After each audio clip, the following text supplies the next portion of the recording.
Hi, I'm Nicole Tate. Thank you so much for joining Politics for Parents today. I'm really excited about today's discussion for so many reasons, because I think one of the problems we're seeing with our society, especially in recent incidents of violence, is a level of isolation and disconnectedness that is creating this really polarized environment and kind of stoking the flames of animosity in so many camps. So today we're talking with David J., who is releasing a new book called Relationality, where he really dives into how to intentionally pursue relationships and create community. And I think you'll find that this matters to parents in so many ways. Primarily, I wanted to pursue this discussion for this podcast because I think a lot about the idea of the village. So many parents today, especially working moms, I see them saying, "Where is my village?" I know in my community with some of my mom friends, we have built a village and it takes work and intention. And I think, the art and the science of creating meaningful relationships in a lot of ways has become overlooked. And, we do, I think, as a society, require some investment in these spaces. So this discussion is going to dive into all of that. David's book is incredibly thoughtful when it comes to this topic, and I highly recommend it. So I hope you enjoy today's discussion, and I really hope that you will find some ways to take these thoughts and ideas and apply them to your own life to find your village and build it what you need to help your family. Thank you. Nicole Tate, thank you so much for joining Politics for Parents today. And I'm really excited about this conversation with David J., author of the forthcoming book, Relationality.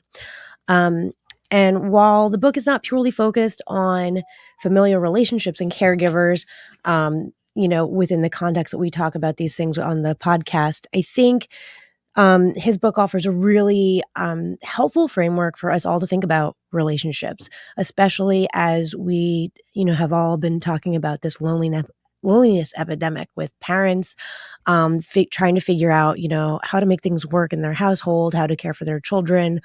I've mentioned before on this podcast, the village it takes to raise a child, and a lot of people wondering, well, where is the village? It's deserted me. So I think this is a really great topic to talk about, how we can form, I think, constructive and meaningful relationships, and how those relationships can help us create really strong foundations for families. And David, in our discussions already, I know you've artfully done this. So I think you have such a great perspective to offer our audience. Before we get into it, I'm just going to, give everyone a little bit on your bio, because I think it's really great to know the work you've done and the expertise you kind of bring to this topic. David J. is the author of the upcoming book, Relationality, a framework for shaping our world through connection, from North Atlantic Books. David believes that humanity needs thriving social movements to address our more pressing challenges as he works to understand and dismantle barriers to those movements receiving funding. As an experienced organizer, David knows that relationships are at the heart of how movements build power. Those relationships are powerful because they evolve in unpredictable ways, and that unpredictability often makes them difficult to fund. To overcome this challenge, David specializes in relational measurement and learning practices that can support funders and community organizers in building trust without requiring communities and movements to behave predictably. So I think that sets a nice little backdrop for who you are and what we're going to talk about today. And I just want to thank you so much for joining us today. Your book is really thought-provoking and tackles so many societal dynamics that I've thought about for years, just in my own interest in politics, civic discourse, but also as a parent. This is a podcast for parents. You're a parent yourself. So I'd love for you to tell us a little bit about the book and what you're trying to achieve, but then kind of connect it back to your life and your family structure and the way you've been able to achieve really meaningful relationships in your own family. Well, thank you so much, first of all, for having me on.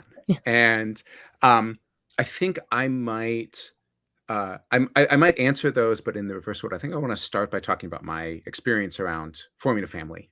Perfect.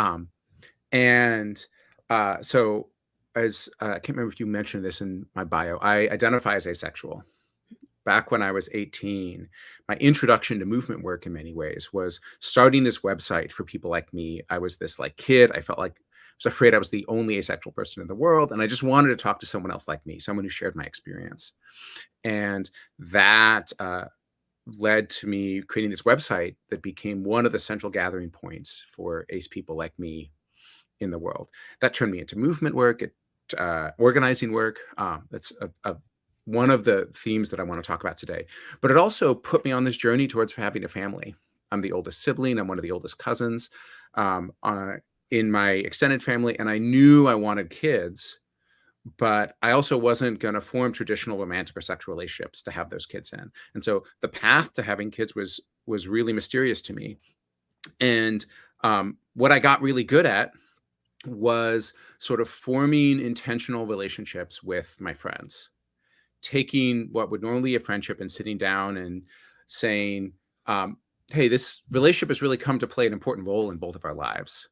And let's take the time to acknowledge that role a little bit more than friends normally do, to get just a little bit more grateful, a little bit more intentional about how we spend time together. And I found that when I did that with these people, what I would call my aromantic relationships, what I think many people would call their best friends, the relationships sort of became able to be committed in a way that they otherwise couldn't be. And so when I thought about having kids, I started thinking about how do I build really deep, committed relationships with my friends so that when they have kids, I can be playing a deep and committed role in their kids' lives. And that happened most powerfully with my current co-parents, this couple named Avery and Zeke. They're married. I would say I'm in a committed aromantic partnership with both of them. And I spent a while just talking to them, talking to a lot of people in my life about how I knew I wanted kids. I didn't know how it was going to happen, but I thought it was going to happen through some of these committed conversations with friends. And they, 2 years before they were planning to get pregnant, sat me down and said, look, we want to have kids. We want you to be involved. We don't know what that's going to look like, but we want your help figuring that out.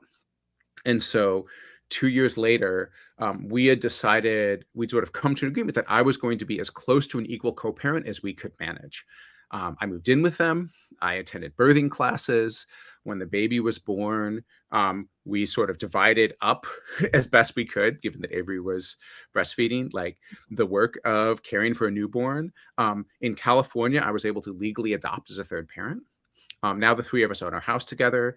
We, as close to as we can, equally share the work of raising kids, raising our two children. We have a 6-year-old and a 7-month-old, and that has been really spacious and really phenomenal. And then the thing that it's turned me on to, that I think is part of what I'm so excited to speak about in this podcast today, is that because that 3-parent model has been so fantastic and spacious for us, a bunch of other people have started coming to us. A bunch of other people have started coming to us and saying, look, we are isolated as parents. We're having our first kid. We're afraid we're going to be isolated as parents. I think we have a very deeply ahistorical culture of parental isolation.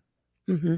And that work of how do you have an intentional conversation with your friend to be part of a community of care? Maybe they're being a full co-parent. Maybe they're showing up once a week. Maybe they're showing up once a month. But how do you build that network of intention? That's a thing that I think we are unsupported in doing in the world today, in a way that many other communities around the world, many other communities sort of in this country who don't have the sort of particular race and class background that I have, and many other communities throughout history have had a lot more support for people who are doing that kind of community of care work around kids and around families. And so something I'm really interested in that I think we haven't gotten too much to my book, but that relates to this question of how do we create the conditions for relationship in the world? How do we support people who are creating conditions for relationship in the world? Is how do we create the conditions to invite parents out of a place of isolation by helping them build intentional communities of care? Yeah, I mean, so much of what you said is just sounds absolutely wonderful. First of all, having a third parent. I think any mom in America could say, yes, if I could have 10 extra people helping me out, that would be amazing. So from a practical standpoint, it sounds great. But also, on an emotional level, I think, it is just profound to think about relationships in this way. I mean, I can only imagine what it must have felt like for you when, your co-parent sat you down and broached the subject. That must have been the best day of your life. It was, I mean, up there with the actual, like, the birth of my kids. Yeah. Um, but it was just such a intense moment of relief, having held this uncertainty for my whole, like, knowing I wanted this thing, knowing I wanted this depth of commitment and this opportunity to be a parent, right? Like, I think one thing that I believe and that I touch on a little bit in my book is that I believe that a relationship exists where we change one another. Yes. That, like, the to be in relationship is to both change and be changed, Mhm. and that's very inspired for me by Octavia Butler. And there's something about the way that being a parent would change me that I knew I wanted, right? Yeah. Whenever I was around kids, I was like, oh, I feel myself pulled down to their level, pulled down to their, like, curiosity, their exploration of the world, right? And I want to have that be this part of my life that I Yeah. can come back to. And I know plenty of people who, like, know they don't want to be parents. I respect, like, everyone getting to decide Yeah, what kind of absolutely. role they want to have for kids in their life. I'm someone who knew I really, really wanted kids. So being able to being invited in that way after being afraid for so long that I wouldn't be. And then, like, being a parent has been great. It's been like everything I hoped it would be and more. Yeah. I can agree. I actually was one of those people who didn't think I wanted kids, and then one day something clicked, and I realized I did. And that's one of the most poignant things I took away from your book is, Mm. going back to that definition of a relationship, because you do highlight the problematic way the Oxford Dictionary defines relationship, and you offer some different ways to look at it. And for me, the most eye-opening takeaway is that view of a relationship as something, a beneficial and a productive relationship is one where both parties are willing to be changed by it. And unconsciously, I think that's kind of how I've pursued relationships in my life. My husband Mm. is not like me. He's very different from me in many ways. We're similar in some ways, and we're complete opposites in others. And some people wonder, well, how does that work? But it is, I think, really fruitful when you come together with people that can teach you things and you can learn from. And I think the way you define that is really valuable. So, could you talk a little bit more about kind of what you think is problematic with our, typical definition of relationship and the, the alternative frameworks and definitions that you propose in the book? Definitely, and I can give an example of where I've really seen these ineffective definitions of relationship Mhm. play out. Yeah. Um, and just to make a little bit of bridge to what we were talking about, I talked about this experience of forming deep relationships with my friends and learning to be intentional with my friends. Um, and I was really fortunate in that I was in queer community. The asexual community had been supported. I had elders, I had trans elders who'd built these beautiful queer families. Like, I had people teaching me how to do that and supporting me in doing that. And I think that uh, in order to build relationships, we kind of need that sort of support. We need places to build relationship in. We need elders who help us build them, and so that infrastructure, those containers, are really, really important.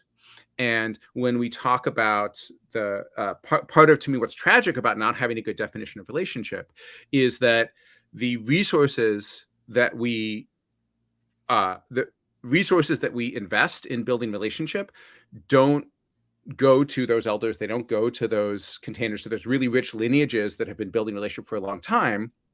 They go to things that don't work. And one example of that that I've been really close to is something like Facebook, right? Or Meta. This is an institution, multi-billion-dollar institution with the mission to build relationship in the world.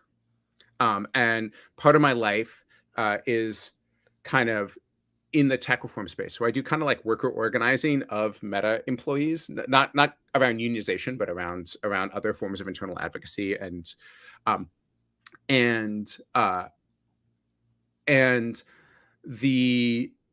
when I looked inside of Meta, their mission was about building relationships, and they had all of these metrics that internal employees were tracking. Like they had one of the most sophisticated data operations in the world. Mm-hmm. And they didn't really have an internal sense of what a relationship was. They were like, a relationship exists when two people say that they're friends. It's kind of a line that connects two people, but it either exists or it doesn't exist. A relationship exists when people engage with one another's stuff. So like if you like something or reply to something, then maybe you're in a relationship. But they didn't really have a sense of what it meant. Their mission was to connect people. But what they were doing functionally was like getting people to move down a conversion funnel to engage in the actions they want them to engage in. And then they called the actions that they wanted people to engage in, scrolling, clicking, liking, commenting, they called that relationship because it conveniently also drove their business model. Right. And I say that as an example because I see that happening a lot, where people who value relationship wind up building this system, and then they reward people kind of engaging in whatever predictable behavior they want them to engage.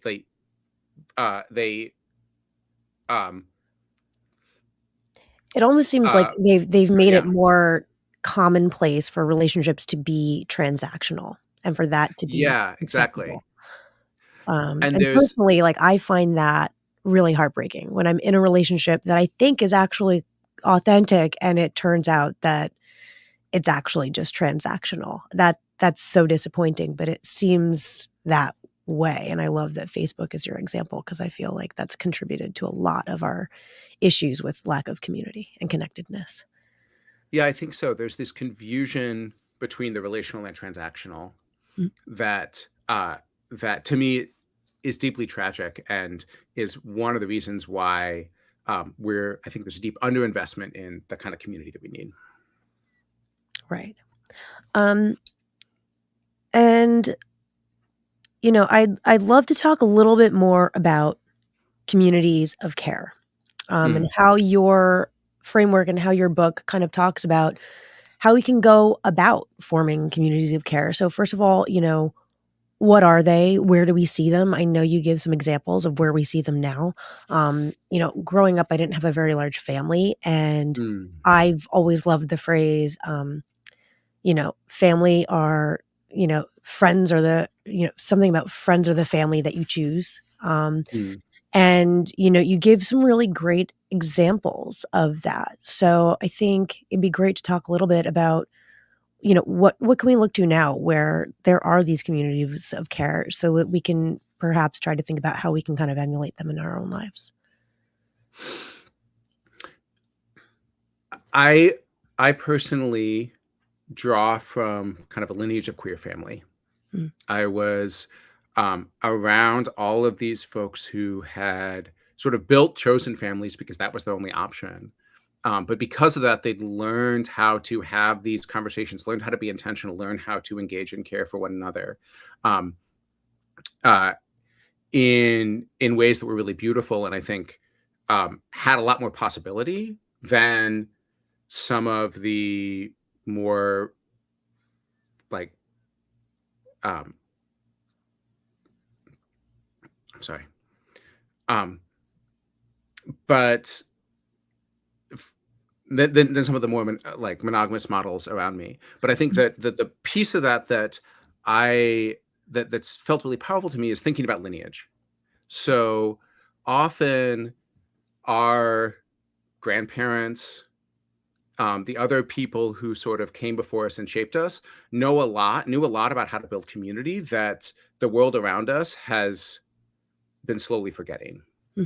And so, to me, one of the most powerful ways to think about how we build communities of care is to look at the lineages of communities of care that we come from and see where have those lineages been disrupted? What can we learn from them?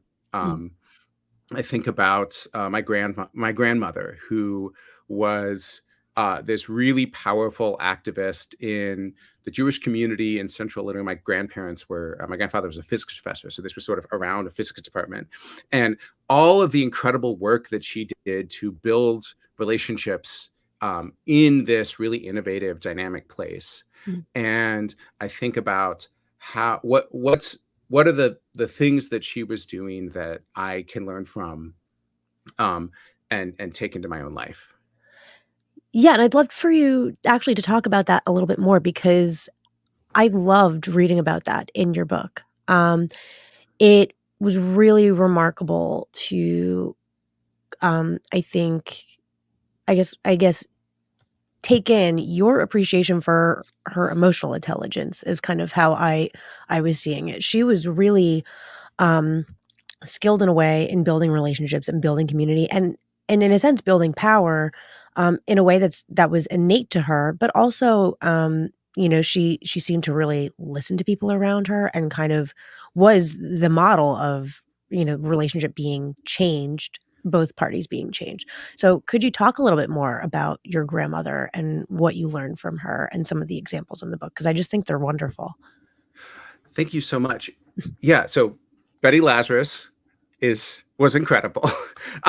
And she's living in this world in the University of Illinois Physics Department in the 50s that is just this really complex web of intersecting like relational challenges.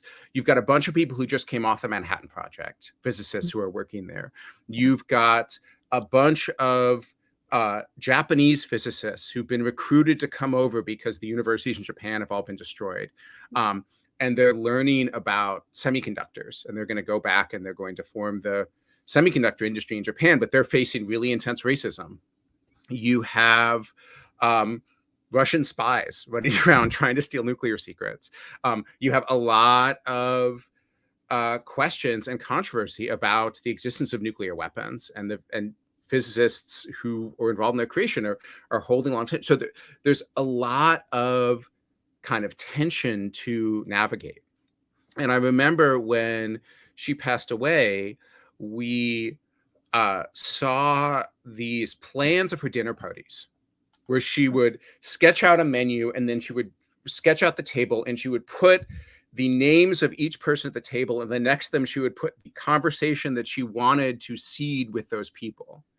And so she had this really beautiful way of thinking about how do you create exactly the right container to sort of ease through all of these tensions, to like find ways to help to navigate around this racism, to find ways to navigate around the real like grief and moral injury that folks were dealing with coming out of the Manhattan Project.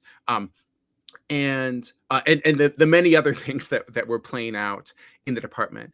And I remember looking at those and thinking about, I have a physics background in part because I'm inspired by my grandfather, comparing them to like a Feynman diagram, comparing them to the kind of really complex diagram a physicist might create, and thinking there's something about understanding how to create this really precise container for a relationship that's as sophisticated, as powerful as the physics that my grandfather was doing. Yeah. But we don't recognize in the same way. We don't sort of have a language for that brilliance of creating the conditions for a relationship, even though it's a thing that we all do all the time, even though it's a thing that's really, really needed in our world.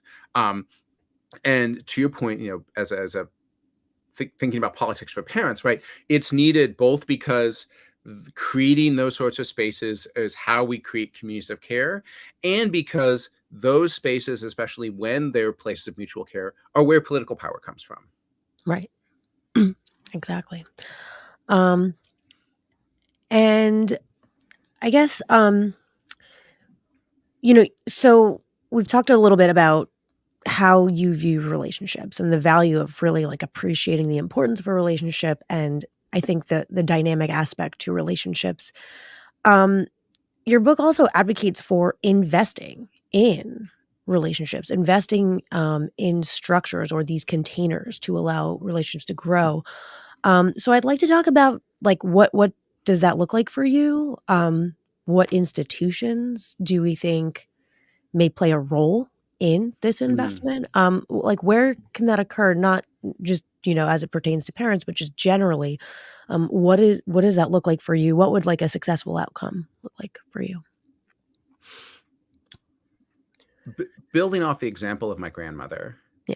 I think about all of the people who are placemaking, all of the people who are creating the places where relationships happen, Mhm. where the ongoing maintenance work it takes to thrive, who are doing relationally intelligent, emotionally intelligent thinking in that really sophisticated way to bring those places together. And like it takes that sophistication. It also just takes a lot of work, right? You got to cook a lot of food, you got to clean, you've got to watch kids, you've got to set up chairs, right? Like there is economically meaningful labor that Mhm. goes into creating the conditions for a relationship. Right. And um, I think that um, there are some institutions I'm inspired by queer communities I've come from. I'm inspired by networks of mutual aid among disabled Mhm. folks. I'm inspired by many communities of faith where the Right. people who do that relational work get seen and Yes. other people know to show up and support them, Yep. right? Like there's a way for them to be recognized. Money flows to them when they need it. If Mhm. something happens to them, the community rallies to support them because the community knows how much they're needed. Yeah. Different kinds of skilled labor flow to them. People Mhm. are saying to their kids and grandkids, like, you need to go help this person figure out whatever with technology, right? That is I think there's some places where that really critical work gets supported, but I think we have become uniquely bad at supporting that work through some of our more kind of moneyed institutions. So in philanthropy, it's really, really hard to support organizations that do that kind of work. And part of Mhm. the reason is that um, there is a strong bias to, I believe, funding what is predictable. So when you create a relational container, when you do that really, really brilliant work, you can predict that it will lead to relationship, but you can't predict where those relationships will lead. The more successful you are, the more interesting and unpredictable the outcome is. So if you go to a foundation and you say, hey, I'm going to do some really powerful relational work. It's going to address the loneliness crisis. It's going to improve public health outcomes. It's going to build political power potentially around a cause that we care about. The foundation will say, great, what is the exact outcome that will happen? And how will you measure how much that exact outcome happens? And you have to say, I don't know. By definition, we can't know what the outcome is going to be. We can just know that it's going to be aligned with our values. And that is really, really hard for foundations to give money to, for social enterprises to give money to. There's a whole track in political organizing that I've seen where we've moved from funding a lot of that kind of organizing, funding places for people to come into relationship, to funding broadcast, Mhm. funding text messages, like Yep. first email, now text messages, um, email, other things that are like there's a predefined message. We're hitting people as many times as we can with that predefined message. Not because it's more effective than bringing people into relationship. Research around deep canvassing and other tactics has shown that bringing people into conversations where both of mutual change is vastly more effective than just hitting them with messages. Yeah. But hitting them with messages um, creates data about a conversion rate. Yeah. It lets you measure how many people have engaged with the message, how many people have said that they think the thing we want them to think because of the message. And so because broadcast is more predictable, it gets funded, even though a more relational and less uh, less controllable strategy would probably be a better way to build political power. We could talk about that for hours because I've done my own time in measurement, especially in the philanthropy world. So I know what you're saying, but I guess to kind of pivot a little bit and bring this Mhm. back to why this is important, right? Why this is important, especially for parents. Another connection you make in the book is between loneliness and violent extremism, Mm. which I think is increasingly a concern in our country, globally. Um, and, I'd like to talk a little bit about that. I mean, coming out of COVID, so many people, our mental health was damaged. The loneliness crisis just spiraled downward. And I'd love to talk a little bit more about, the investments your book is calling for, and kind of like underscore the importance of community, of relationships to kind of resolve some of these really, really toxic effects of loneliness, and kind of talk about, what it looks like when we can kind of try to combat these things with, meaningful relationships. I can share a story, Mm, um, which is in the early days of the asexual community.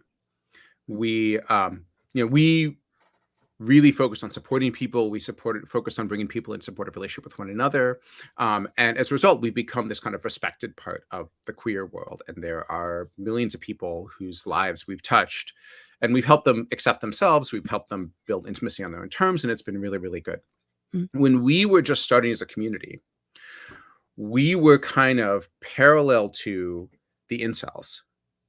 And in the early days, very early days, the incel community was like a supportive space for people who didn't have access to intimacy and wanted it. And the vision was they were going to create this place where people could learn to accept wherever they were on a journey and then support one another in forming healthy relationships.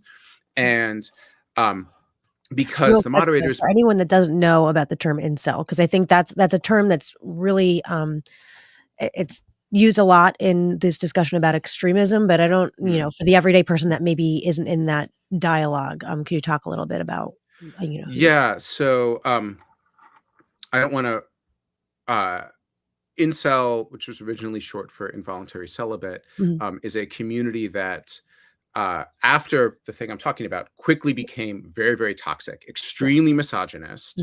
yeah, And instead of being a place that supported people in forming intimacy on their own terms, it became a place where people sort of harbored and amplified a deeply toxic resentment right, that was targeted mostly at women, mhm, and then became targeted at a bunch of people. yeah, That community, members of that community began to engage in violent attacks and violent extremism, and it's now categorized as a terrorist organization. It's sort of the short version of what it is today. yeah, And um, I mentioned that not because I want to draw any more parallel between these two communities. They're very, very extremely different now, but because that, like, when people are lonely, there's kind of these different paths. They can be invited into connection, they can be supported in forming deep relationships with one another, or they can be invited into resentment, right, where they're told that like they're entitled to things that they're not getting, and they need to reject the people around them and sort of taking increasingly extreme actions to get the things that they are entitled to that they're not getting. right, Um, and uh, Hannah Arendt, who was a famous sociologist who studied the Nuremberg trials, um, talked about how totalitarianism is institutionalized loneliness. It's what happens when many, many lonely people are sort of their resentment is harnessed and then used to capture government power.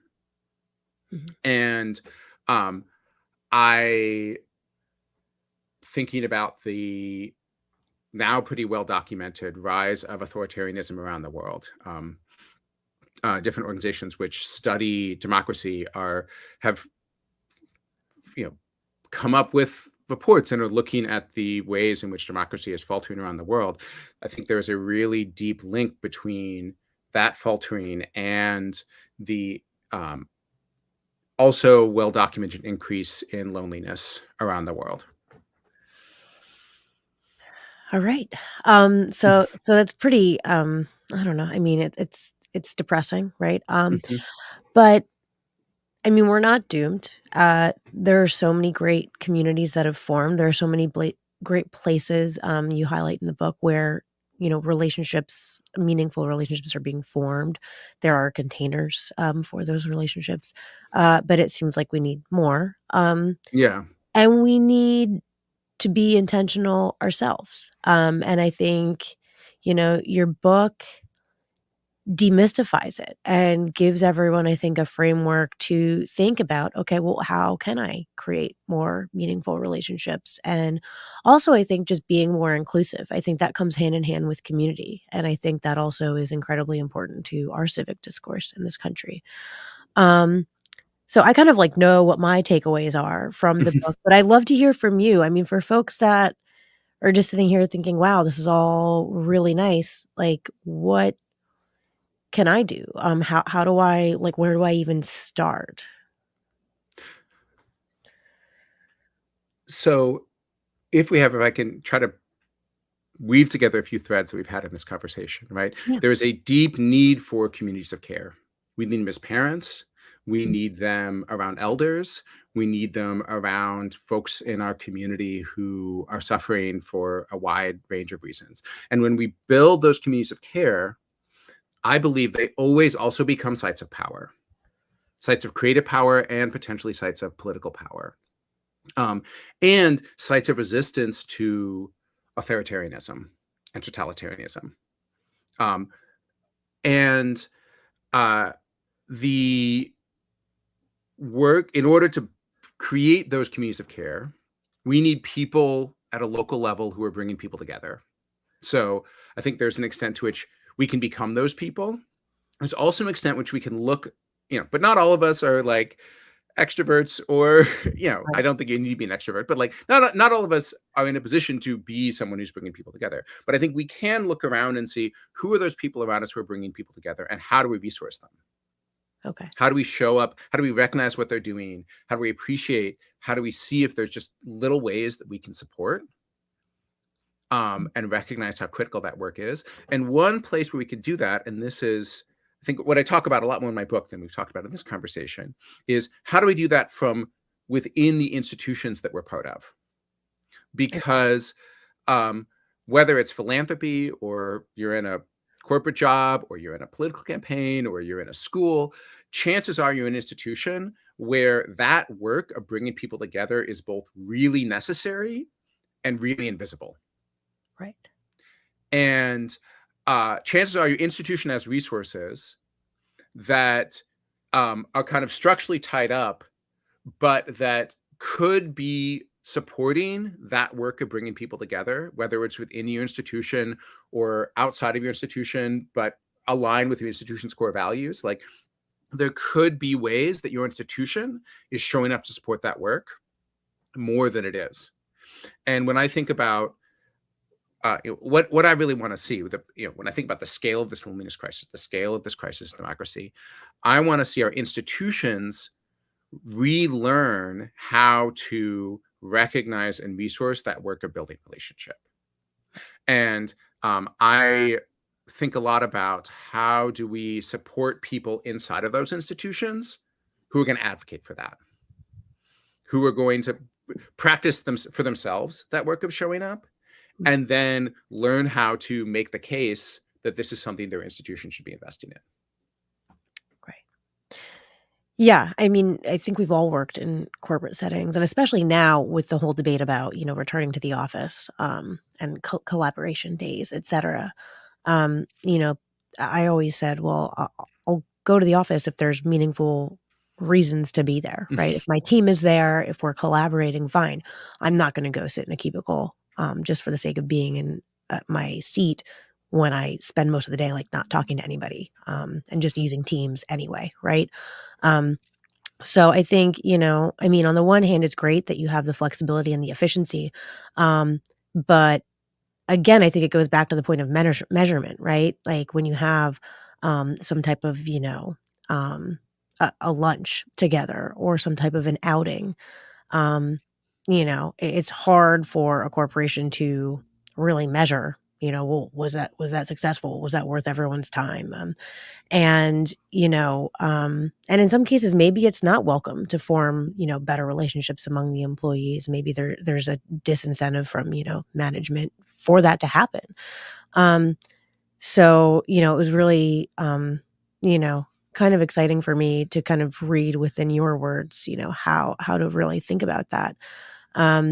Yeah, and I think since reading your book, every day, I kind of think a little bit about intentionality in relationships and really, how impactful it would be not only in my own life and raising my children, but just generally in the country. I was listening to an analyst before the debate last night, and they were talking about how on either side of the aisle, um, each side is incredibly terrified of what the other one's going to do when they win.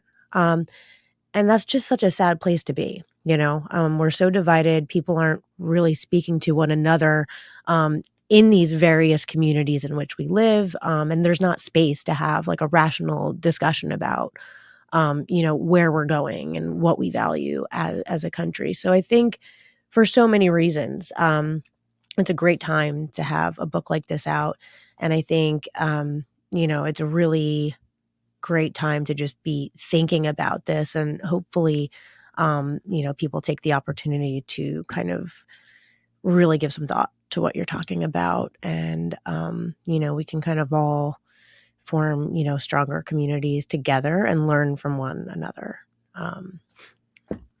Yeah, and just to reflect that back, my experience has been that if I started with learning to just intentionally create relationship in my own life, learning to see if there's relationships I want, how do I create the spaces for them to form? How do I find the spaces that other people are creating where they can form, and then show up to co-create and support those spaces? Like, just having that sense of relational agency in my own life where I'm like, oh, if they're relationships I want, I don't know exactly how they're going to happen, but I know how to find the places that make those relationships possible. Like, that was really personally transformative for me, has been. And I think many people have been on some version of that journey.